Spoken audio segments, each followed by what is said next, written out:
நடராஜன் மாரியப்பன் என்றவர் எழுதியதா அவருடைய கவிதை. இது அவர் யுஎஸ்ஏல இருந்து கேட்பாரு நான் எதிர்பார்க்கிறேன். கேட்டுக்கொண்டு இருப்பாருன்னு நான் எதிர்பார்க்கிறேன். நல்லது நல்லது. அப்ப அவர் உற்சாகமடைவார். தொழுகை பூக்கள் இது இவருடைய கவிதை. நான் போன கிழமை முதல் கிழமையும் வேறொரு கவிதை வாசிக்கிறேன். இது இப்ப அவருடைய 2வது கவிதை. ஏனோ எனக்கு அவருடைய கவிதை பிடிச்சு கொண்டிருக்கு. நீங்க வைரமுத்தோட மெழுகுதிரி கவிதை வாசிச்சிருப்பீங்க தானே? கிட்டத்தட்ட அந்த சாயல்ல உள்ளதா நான் நினைக்கிறேன். தொழுகை பூக்கள் தலைப்பு.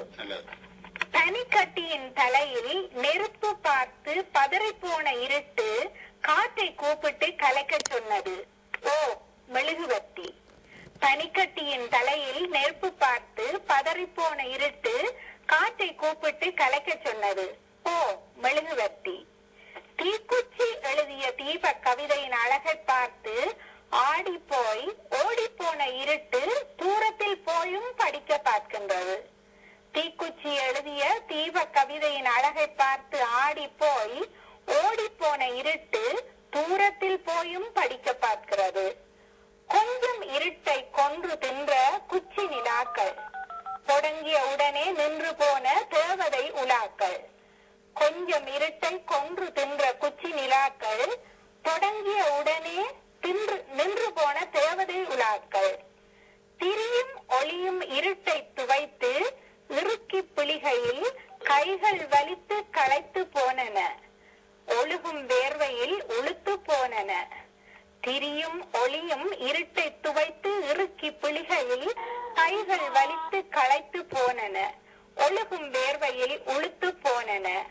ஒற்றை கண்ணால் ஊர் பார்க்க நினைத்தால் ஊதி ஊதியே விழிகளை வெட்டி விழாக்களில் கேக் வெட்டினார்கள். ஒற்றை கண்ணால் ஊர் பார்க்க நினைத்தால் ஊதி ஊதியே விழிகளை வெட்டி விழாக்களில் கேக் வெட்டினார்கள். இருட்டின் மீது மொய்க்கும் மஞ்சள் ஈக்கள், தேவாலயங்கள் காதில் மெழுகை பாடும் தொழுகை பூக்கள். இருட்டின் மீது மொய்க்கும் மஞ்சள் ஈக்கள், தேவாலயங்கள் காதில் மெழுகை பாடும் தொழுகை பூக்கள். வெளிச்சத்தை சுமக்கும் வேதியியல் கூலி சுமக்க முடியாமல் பாதியில் காலி. வெளிச்சத்தை சுமக்கும் வேதியியல் கூலி சுமக்க முடியாமல் பாதியில் காலி.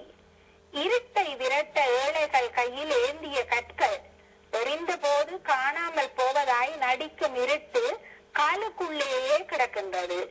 இருட்டை விரட்ட ஏழைகள் கையில் ஏந்திய கற்கள், எறிந்த போது காணாமல் போவதாய் நடிக்கும் இருட்டு காலுக்குள்ளேயே கிடக்கிறது. கூட்டில் இருந்து தேனை போல தீயிலிருந்து திரவம் கசிகிறது. குடிக்க தெரியாமல் குழம்புகிறது இருட்டு. கூட்டில் இருந்து தேனை போல தீயிலிருந்து திரவம் கசிகிறது. குடிக்க தெரியாமல் குழம்புகிறது இருட்டு. இருட்டு இளைப்பாறுவதற்கு நீளமான நிழற்குடைகள் நிறைய செய்தார்கள். தீயின் எடை தாங்காமல் உடைந்து போகின்றன. இருட்டு இளைப்பாறுவதற்கு நீளமான நிழற்குடைகள் நிறைய செய்தார்கள்.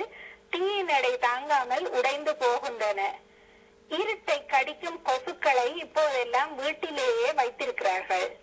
இருட்டை கடிக்கும் கொசுக்களை இப்போதெல்லாம் வீட்டிலேயே வைத்திருக்கிறார்கள். நிலாவை போல இரவு என்ற பெரிய தின்பண்டத்தை தின்று முடிக்க இன்று வரை மெழுகுவர்த்திகளால் முடியவில்லை. இருந்தும் முயன்று கொண்டேதான் இருக்கின்றன. நிலாவை போல இரவு என்ற பெரிய தின்பண்டத்தை தின்று முடிக்க இன்று வரை மெழுகுவர்த்திகளால் முடியவில்லை. இருந்தும் முயன்று கொண்டேதான் இருக்கின்றன. நடராஜன் மாரியப்பன் இந்த கவிதை எழுதியவர் இந்திய குடிமகன். யுஎஸ்ஏல இருந்து இப்ப கேட்பார் என்று நான் எதிர்பார்க்கின்றேன். நல்லது. நன்றி, வணக்கம். நன்றி. இணைந்து சிறப்பித்தவைக்கு நன்றி, வணக்கம். நன்றி.